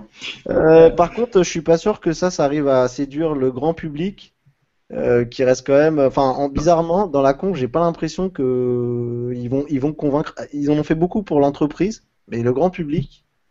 Mais Pour le grand public, justement, c'est ça que je voulais dire, c'est que je pense que chez nous, ça sera peut-être plus dans le monde, dans l'entreprise, ça sera utilisé, et par contre, dans les pays émergents, ça intéressera le grand public pour les raisons que j'ai évoquées avant, quoi. C'est pour ça que je voulais faire la distinction entre les deux. Je pense que ça s'adresse pas au même public selon les pays. exactement. Je pense que Microsoft s'est recentré sur le secteur pro et que là, ils vont chercher à avoir un secteur qui a été totalement délaissé, qui autrefois était celui de BlackBerry, qui est justement le secteur des professionnels. Et effectivement, aujourd'hui, on est arrivé avec nos téléphones personnels sur ce domaine-là. Aujourd'hui, ça commence à créer des problèmes. Et je pense qu'il y aurait une volonté des entreprises d'avoir de nouveaux matériaux réellement professionnels. En espérant que le Bring Your Own Device ne se généralise pas. Alors, pour juste expliquer ce que c'est le Bring Your Own Device, c'est un sujet sur lequel on aborde, c'est l'idée qu'aujourd'hui, les gens ramènent leur PC perso de chez soi pour bosser en entreprise. Et donc, du coup, quand tu les mets dans le réseau de l'entreprise, il y a une espèce de cloisonnement qui se fait pour éviter de ramener les virus de la maison, etc. et tout ça. Et ça a été une tendance qui a été évoquée. Alors, je sais pas si ça va faire pchit, parce qu'honnêtement, il y a eu un petit frémissement, mais je sais pas trop. Par contre, j'espère que pour Microsoft, ils pousseront pas beaucoup plus le Bring Your Own Device, parce que des Bring Your Own Device avec des smartphones, il n'y en a pas des masses chez Windows Phone. Hein. Non, Sébastien, tu voulais dire quelque chose? C'est quoi un virus? D'accord. C'est le truc qu'il y a eu sur l'App Store il y a pas longtemps, là. C'est ça. Xcode, là. Donc, Julien, vas-y, continue. Oui, non, mais. Encore sur les Lumia 750, sinon on passe à la Pro 4. Bah, si ce n'est que moi, chez moi, ils sont appelés Lumia 900 et 950 et 950 XL. Je sais pas. Bah, oui. Mais bon, en même temps, personne n'avait corrigé, hein, tu remarqueras. Moi. Ouais, t'as attendu un quart d'heure. On appelle ça le quart d'heure au doigt chez nous. Voilà, c'est exactement le quart d'heure vaudois, tout à fait. Écoute, non, très bonne qualité d'écran. Recharge rapide, là justement, avec en une demi-heure tu recharges de 50% ton téléphone et zoom, Voilà. tu peux repartir de l'induction, à ma connaissance. Bah oui. Bah normalement. Et USB aussi, comme sur maintenant la plupart des hauts de gamme, hein, finalement. Et USB type C. C'est ce que je viens de dire, mais c'est pas grave. C'est vrai que l'émission ne durait pas assez longtemps en fait. Voilà. Donc, il y a également eu un autre Lumia qui était présenté, c'était le 550. C'est bon là, j'ai juste là. Voilà. Okay. Enfin, il a été présenté, il y a une ligne qui est passée. Voilà, bah, c'est un smartphone 4G qui va coûter $139. Donc bon, on verra. Pour l'instant, on n'en sait pas beaucoup plus. Je sais pas s'il sera disponible chez nous, on verra bien. Mais il n'aura pas Continuum tout ça, hein, vous oubliez. Bah, dans la mesure où ils en ont pas parlé beaucoup, je n'ai pas cette information. Donc, on va passer sur la Surface Pro 4, qui remplace donc la Surface Pro 3, hein, c'est logique. Où ils ont amélioré. Oui, dis-moi, Julien, pardon. Elle remplace pas vraiment, elle remplace pas totalement. En fait, elle arrive pour... C'est très contrariant ce soir. Non, mais en fait, il est très vexé parce qu'il a une Surface Pro 3, je te rappelle. Donc, là, c'est vrai qu'il a acheté il y a pas longtemps. Je comprends effectivement que ça puisse être frustrant. Voilà. Non, c'est pas ça, c'est que ça va venir remplacer sur le haut de gamme, effectivement, mais les Surface Pro 3 restent sur le marché. Oui, mais ça, tu sais, maintenant c'est fréquent. C'est comme l'iPhone 6 qui reste au catalogue, comme le Nexus 6 qui reste au catalogue. Voilà, c'est pas parce que tu sors un nouveau produit que tu enlèves les anciens. Hein. Là, à ce niveau-là, ils n'ont rien inventé. Ouais, alors sur Android, souvent, quand même, ça chasse. Hein. Ça, c'est vrai. C'est vrai. Bon, en tout cas, tu veux nous en parler ou pas? Oui. Voilà, donc, qui a ce fameux clavier type cover avec les touches papillons. Oh, j'ai l'impression d'avoir déjà vu ça. C'est vrai. Donc, il n'y a pas que moi qui te recopie pour la salle de bain. Ouais, la photocopieuse, ça marche partout. Hein. C'est ça. Ah bah, elle a été donc cette petite surface qui a été comparée comme par magie justement à un petit produit d'Apple, le MacBook Air. Mm-hmm. Donc pas étonnant qu'on reprenne un petit clavier papillon. Donc clavier. Le clavier papillon, c'est pas sur le MacBook Air, hein, c'est sur le MacBook tout court. C'est vrai. Pardon. Donc un clavier qui a été revu, des touches plus élargies, enfin plus espacées et plus de profondeur de je ne sais pas, de touche de frappe. Merci. Tu m'étonnes. Moi j'ai trouvé pas mal, c'est l'écran qui est un peu plus grand, là, qui fait 12,3 pouces, alors qu'il fait dans le même encombrement, donc c'est en ayant en fait réduit les bords. Puisque les covers, enfin les claviers de la Surface Pro 3 sont tout à fait utilisables avec la Surface Pro 4. Et inversement. Pour acheter, finalement. Et inversement, tu pourras prendre la nouvelle. Ce qui est très intéressant pour les gens qui ont des Surface Pro 3 et qui ne vont pas réinvestir, mais qui pourront prendre un tout nouveau clavier, tout beau, tout chaud. J'ai l'impression qu'il y a un message personnel là-dedans. Pas du tout. Et l'approche, c'est ça? C'est ça. Et un nouveau stylet. Un nouveau stylet avec une gomme virtuelle. Ouais, une gomme virtuelle, surtout avec la possibilité de changer les embouts et de meilleurs points de pression. Est-ce qu'il y a le taille crayon virtuel aussi? 1000 points de pression. Et des couleurs. Des petites Et couleurs. et puis le clavier, donc on en a déjà parlé tout à l'heure, mais qui là pour le coup a un vrai trackpad qui a même en plus été élargi encore. Exactement, avec 5 points de touche. Voilà. Donc avec ça, on va se régaler. Et donc, oui, l'intelligence, effectivement, d'avoir rendu ces produits compatibles aussi bien avec la Surface Pro 3 que la Surface Pro 4. Mhm. Sinon, derrière, c'est bon, une augmentation de la qualité de l'écran, une augmentation Plus fine et un peu plus fine, un peu plus légère. plus fine d'1 millimètre, donc même pas. Enfin, donc ça, faut le voir. Plus légère, par contre, ça c'est bien. Mhm. Et une précommande C'est qui a parti. démarré ouais, donc déjà depuis le 7 octobre et une disponibilité le 24, donc c'est bientôt, C'est ça. avec un prix de départ à 999 Ouais. $, donc 1000 $. Mais- on va dire. Alors en France, le prix de départ c'est 999 € parce que chez Microsoft, D'accord, tu vois, ils sont- ouais. c'est ça, Ils sont hein, comme on n'est nous. pas, on n'est pas chez Android. Par contre, c'est pour un modèle en Intel Core M3 4 Go. Donc, tu es sur, honnêtement, pas le truc que je recommanderais pour partir sur ce genre d'appareil. Vaut Ouais, mieux. parce que là, aux États-Unis, à 999 $, je crois que c'est un Core i7, hein, par contre. Non, À vérifier, mais je sais pas. i5. D'accord. Et donc, sur la Surface Pro 4, je pense que c'est un petit peu près tout. Écoute, oui, non, parce que derrière, Parce il y a que là, on pas a quand même, après, une conclusion à faire avec un One More Thing de folie, quand même, je dois dire. Je m'attendais pas du tout à voir ça chez Microsoft, pour le coup. Donc, moi, j'ai suivi cette conférence via 01net, qui était le seul média en France qui la retransmettait en live. Et c'est vrai que il y a eu un Mais craquage déjà, sur le plateau là. Mais déjà, il faut le dire, le mec qu'ils ont mis sur scène, là, déjà, il était chaud comme Ah un bah, beige. Panos Panay, je le trouvais très bon. Il y avait déjà Joe Belfiore que je trouvais pas mal. Ils ont des mecs bien hein, chez Microsoft pour faire les. Monsieur, Et là, c'est vrai Monsieur que Panet, il s'appelait. Monsieur Ouais, Panet. Poisson. Panos Panay, tout à fait. Je le trouve très très bon, vraiment excellent. Ce qui était bien, c'est que je voulais pas l'assumer, cette blague. Je crois que tous ceux qui l'ont sorti voulaient pas l'assumer, mais il y en a qui l'ont sorti pour moi. Voilà. Et en tout cas, il y a eu un One More Thing avec. Alors ils ont fait ça très très bien, c'est-à-dire que on voit une vidéo où ils présentent un PC, le tout premier PC signé Microsoft, 40 ans après la création de l'entreprise, ils se mettent à sortir un PC sur lequel on va revenir après. Et là où ils ont été très très forts, c'est qu'après en avoir parlé pendant quelques minutes, ils vous remettent la vidéo. J'ai trouvé que ça c'était vachement bien fait quoi. Et c'est là où à ce moment-là qu'il y a eu un craquage complet hein, sur le plateau de 01net. C'est qu'en fait on revoit la même vidéo, sauf que là, hop, on s'aperçoit que l'écran s'enlève et que ça devient une tablette et donc après Panos. Oui, en fait on avait oublié de vous dire et en plus l'écran s'enlève, ça fait une tablette. Enfin, c'est un petit peu le PC ultime, il a tout, il lui manque rien cet ordinateur. Enfin, même moi, tu vois, je suis à la base vraiment pas du tout client de PC, je suis plutôt Mac. Là, quand j'ai vu la conf en direct, j'étais en train de la regarder justement sur mon MacBook Pro 13 là, Retina, et d'un coup, Il était sur le bon coin directement. il a pris un coup de vieux direct. Et je me suis dit, bah tiens, bah, C'est clair. attends, intéressant. Tiens, j'avais pas vu qu'il manquait un morceau de la pomme, là. Tiens, je vais le revendre. Donc belle machine et surtout belle mise en avant du produit. Enfin, je veux Ah, dire, mais le mec, ouais, c'était pas Panet, c'était Panette, le mec. Vraiment.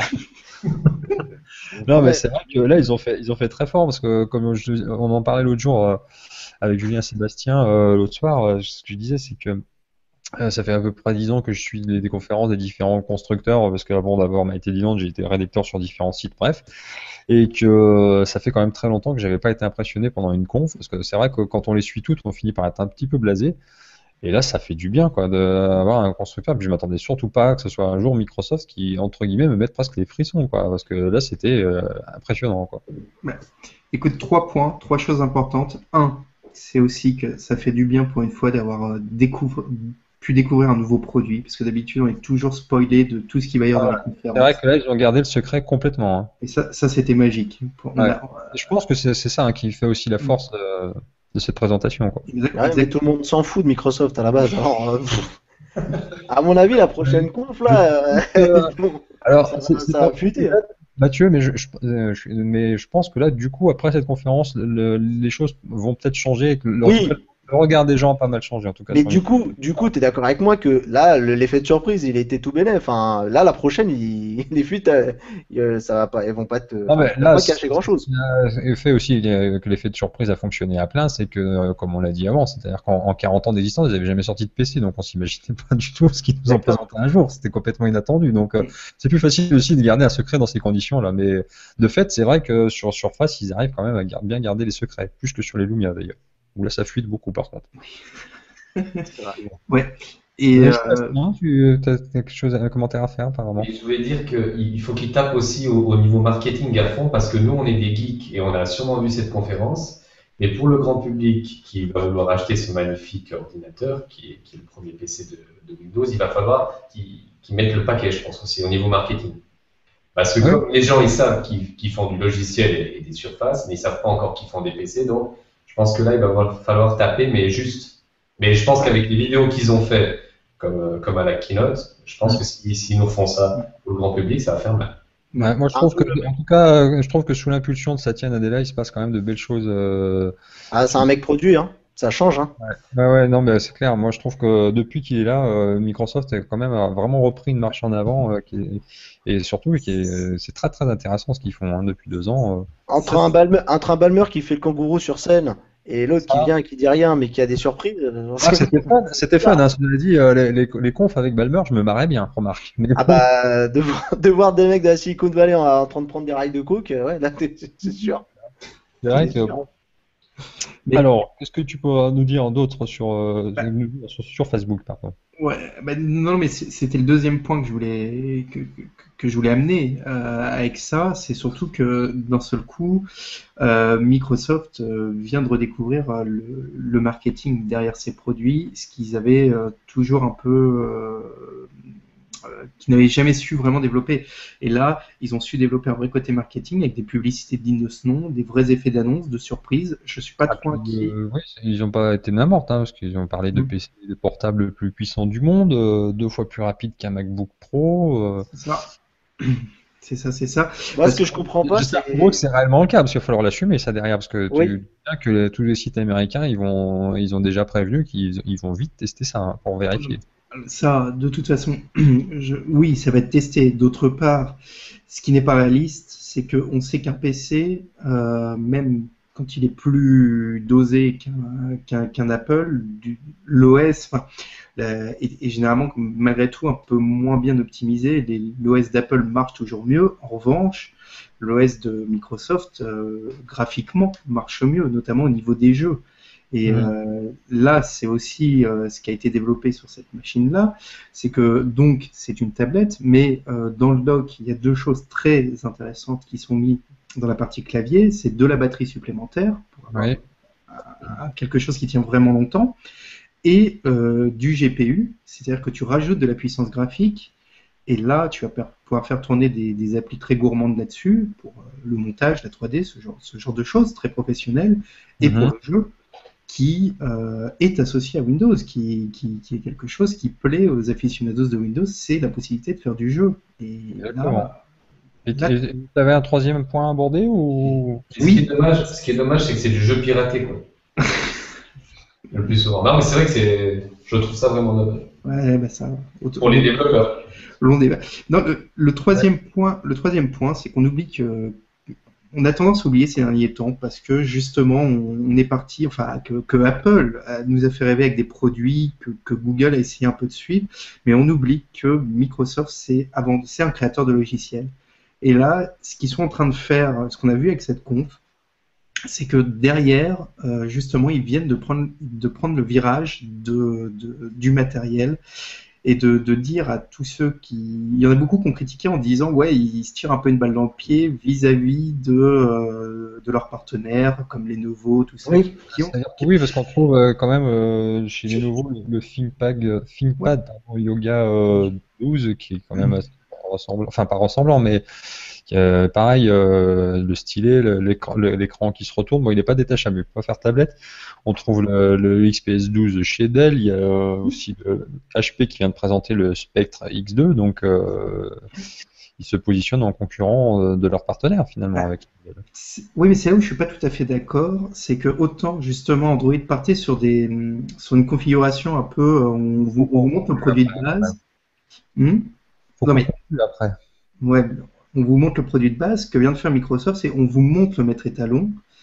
Donc voilà. Et après, chez les autres, ce qu'il va y avoir, c'est on pourra vous proposer des produits, mais à des gammes de ce type de produit à des gammes de prix totalement différents. Je pense que Lenovo ne sera pas sur la même gamme de prix.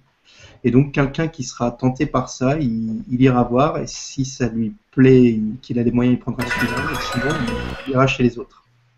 D'accord. Bon, en tout cas, le point commun que je vois avec toutes ces conférences, c'est que les prix ils sont violents. Oui. Bah ouais, mais bon après. Je pense qu'il va tous falloir vendre nos organes pour pouvoir nous payer des produits comme ça. C'est vrai qu'on n'a pas vraiment vu de produit bon marché, c'est le moins qu'on puisse dire. Je parlais juste à l'instant de HP qui vient de présenter le Spectre X2, c'était mercredi ou jeudi, je ne sais plus.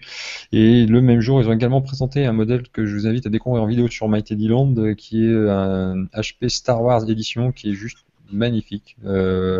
C'est vrai que là, en ce moment, on n'arrête pas de nous proposer des belles machines. On a envie de sortir le carnet de chèques tous les jours. Tous les jours, mon banquier me dit que ce n'est pas la peine. Bref. Ah, toi aussi, t'as les notifs comme ça? Ouais. Il m'envoie un petit message. Ouais, il m'envoie des smileys avec des doigts à chaque fois. Voilà. Donc, c'est la fin de cette émission, qui était encore de nouveau riche en annonces, avec toutes ces conférences. Déjà Oui. Déjà? C'est déjà fini? Oui, c'est déjà fini. On a déjà 1h20 là, je crois. Je voulais à l'école, je voulais toujours partir, mais là, j'ai envie de rester. D'accord. Je voudrais remercier notre ami Happy Nico, qui nous a encore fait un très joli visuel pour la miniature de cette vidéo sur YouTube. Et donc Nico, on t'embrasse, c'est super sympa. Faire également un petit coucou à notre camarade qui était l'invité du deuxième épisode, qui est le patron de Watch TV, qui s'appelle Benjamin Vincent, que vous connaissez sans doute, qui est donc désormais rédacteur en chef du secteur TV et vidéo du Figaro. Ouais. Félicitations à Benji. Benji, félicitations, bravo pour ce nouveau poste. Ça veut dire qu'on est tous à la porte, je sais pas si t'es au courant. Non. Moi, non, je m'en fous, il a dit qu'il continuerait. Oui, je suis tranquille. Alors, il me reste également à vous remercier. Donc, on va reprendre dans le même ordre que tout à l'heure. Donc, merci à toi, Sébastien, désormais Mister Perrier sur YouTube. C'est quoi la prochaine vidéo, tu sais déjà? Surprise. D'accord. Surprise. Bon. Mais ça va faire mal. Et je voulais dire un truc. N'hésitez pas à vous abonner à cette chaîne-là. Chaîne, l'école des fanboys. Il faut vous abonner, il faut mettre un pouce bleu si vous aimez, un pouce dans l'autre sens, mais je pense qu'il n'y en aura pas trop. Voilà. On voit le youtubeur, on voit qu'il a l'habitude. Nous, on est un petit peu moins habitués à ça, mais il a raison. N'hésitez pas à vous abonner aussi bien à Mister Perrier d'ailleurs qu'à l'école des fanboys et à mettre des petits pouces bleus, etc. Ça nous aidera. Et voilà. Donc, bonne fin de soirée à toi, Sébastien. Et à très vite. Ouais. La prochaine, c'est une petite chanson pour nous les. D'accord. T'es pas obligé, Je remercie également, parce qu'il vient de prendre la parole, tiens d'ailleurs, notre ami Mathieu, Andromax, c'est demain soir C'est demain, on reprend demain soir direct. Voilà, 20h, 21h, un lundi 20h, 21h. Puis, puisqu'on félicitait tout à l'heure Benjamin, félicitations aussi à toi, puisque désormais, tu assures la co-présentation du studio mobile également sur Watch TV. Exact. Bravo. Merci. Donc, du coup, je suis obligé de bouffer du Apple et du Windows Mobile Phone. Du BlackBerry, parce que tu es avec Greg Nguyen qui est... C'est compliqué, ouais. Et il me force même à faire du BlackBerry. C'est juste ce que je viens de te dire. C'est sûr. Voilà. Et écoute, sinon, pas d'autres actus. C'est déjà pas mal, 2 émissions. 2 émissions, c'est pas mal. Et je bosse, pour Android MT toujours. Et puis, je suis en train de travailler sur la vidéo test du Mate S, que j'espère finir rapidement. Mais c'est long. Il n'y a pas beaucoup de temps pour ça. Je suis intéressé aux produits de puériculture, j'ai entendu dire. Bon. Voilà. Mais n'hésitez pas à mettre des pouces et vous abonner à la chaîne quand même. C'est important, ça nous aiderait bien. Oui, des tétines, tout ça. Voilà. Donc, Julien, On te remercie, toi qui as passé une si bonne semaine. Oh, la descente, ça va être dur. Oh, oh. Oui, c'est vrai que là, Quand ils vont sortir les trucs, ça va être nul, ça va être dur. Le mec, il va devoir attendre un an à avoir des annonces. non, mais je m'inquiète pas trop parce que, comme on l'a dit tout à l'heure, il y a certaines choses qui ont été présentées pendant cette conférence dont on n'a Oui, pas c'est parlé, vrai. on n'avait pas le temps. Donc il en a encore sous le pied. Hein, Il y a quand la on parle nouvelle de version de Paint, pardon. je voulais dire. Et puis, Solitaire aussi. J'ai vu que le solitaire était devenu payant. Oui, Ouais. Abonnement à l'année. heureusement, Bon. il reste que des mineurs. Mathieu, pardon, Julien, on te souhaite une bonne fin de soirée. Bon courage pour. Oh, Ah, ça, il s'en est toujours pas remis. Hein. Je Non. pense qu'il se la met en boucle depuis mardi. il y avait plein de mouchoirs, il y avait plein de mouchoirs chez lui qui étaient tout compactés et tout durs. Ouais. Ça- Il y a plus ça va dans vraiment le de divorce. supermarché à côté de chez lui, il n'y a plus ni de Kleenex ni de sopalin. C'est fini. Sa femme m'a appelé, elle demande le divorce d'ailleurs. Voilà. Compris aggravé. Tu sais ce qu'il m'a dit? Il m'a dit j'ai très très mal au poignet, très très très mal. Allez, on va conclure cette émission donc en vous remerciant également de l'avoir regardé. Quant à moi, vous me retrouvez prochainement sur myteddyland.net, mais je ne peux pas vous dire quand parce que voilà, on essaie de passer à la fibre optique, etc. Donc pour l'instant, le site est en stand-by pour une durée indéterminée. J'espère que ça va revenir très vite, mais bon, au moins quand ça va revenir, ça va pas c'est grave. Quand tu donc- regardes comme ça, on dirait que ton débit est déjà réduit. Hein. Ah bon? Et donc du coup, pour la même raison, je ne serai pas dans iWeek ce mardi, mais je reviendrai très bientôt quand j'aurai une vraie connexion. J'ai pu faire ce soir, comme je vous dis tout à l'heure, grâce à la 4G d'Orange. J'étais très content d'être avec vous, messieurs. C'était sympa d'être juste entre nous. On aura sans doute l'invité qu'on avait prévu pour cette émission, on l'a décalé pour le mois prochain, mais c'était une expérience sympa aussi de faire ça juste entre nous. Qu'est-ce que vous en pensez? C'était très On en a intime. marre d'avoir toujours des stars avec nous, c'est relou. Ah ouais, c'est clair. Bon, on se retrouve donc le mois prochain avec encore plein d'actu high-tech issus de l'univers Apple, Google et Microsoft. Jusque-là, portez-vous bien. Ciao à tous, bye bye. Bye Bye bye. bye. Ciao.